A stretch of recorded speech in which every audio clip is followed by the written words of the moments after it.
Et pour répondre du coup à ta question, pourquoi la création des grades, elle impacte tant, si tu veux, notre modèle aujourd'hui?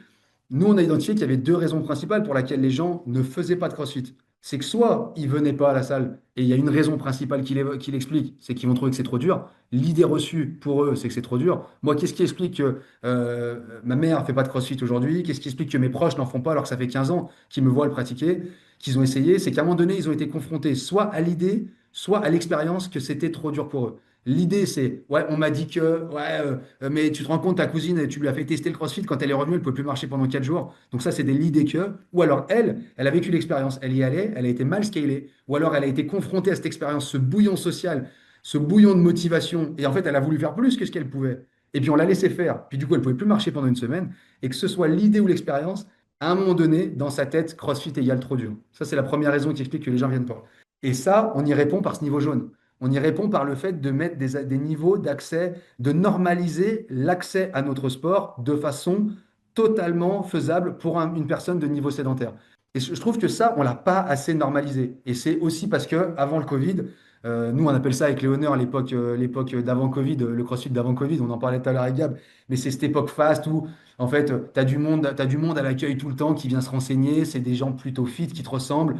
Donc en fait, le discours est rodé, pour peu que tu es en train de faire une séance torse nu, tu arrives, tu leur fais une vente torse nu, ça suffit presque à les convaincre que c'est là le bon endroit pour eux.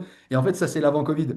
On n'avait jamais eu besoin de développer ce process de niveau jaune, etc., cette accessibilité à outrance de notre sport, parce qu'en fait, on ne touchait pas à ces gens-là. Et puis, quand finalement, on a un peu essoré ce monde-là, et l'après-Covid, et qu'on s'est dit, bon, bah, maintenant, il va falloir ouvrir notre modèle, parce que c'est une chose hein, de kiffer notre passion, mais maintenant, il va falloir que ce soit rentable. Donc, notre entonnoir qui touche aujourd'hui un Français sur 500, c'est bien, mais bon, les 499, il va falloir quand même essayer de taper à leur porte.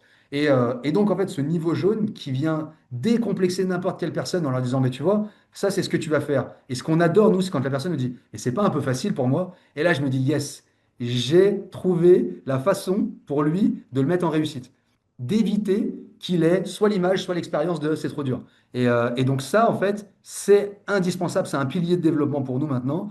Moi, je veux plus qu'une seule personne trouve, en tout cas par l'expérience, et puis progressivement par l'image avec le développement de ses grades, mais je veux plus jamais que personne se dise, ouais, le CrossFit, c'est trop dur. On a toujours dit, nous, depuis le début, on a passé notre L1, on nous a dit, le CrossFit est infiniment adaptable, scalable en fonction des capacités neurologiques, psychologiques et physiologiques de l'athlète. On veut absolument que ce soit vrai sur le terrain, mais je trouve qu'il manquait un maillon entre la théorie de Greg et notre application sur le terrain et le niveau jaune et les grades, en fait, c'est ça. C'est ce qui fait le lien entre la théorie et la pratique.